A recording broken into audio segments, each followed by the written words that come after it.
Alam ba ni Secretary de Lima na ikaw ay nangangampanya at saka tumulong kay Duterte? Opo sir, yung huling hingi ko po, nung pumunta ko sa Manila, may suot akong bowler ni Presidente dito at saka dito sa paa.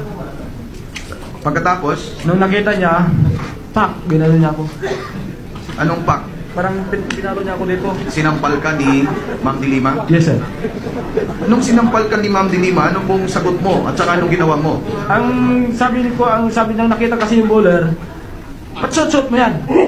Eh ito ang presidente ko eh, ito ang idol namin sa Pangasinan. Sabi ko gano'n siya.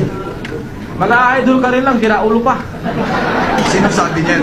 Si ma'am, ang sagot ko naman po sir, walang basagan ng trip. So nung sinabi mo yung walang basagan ng trip, ano ang sagot ni Secretary de Lima po? Punyeta ka.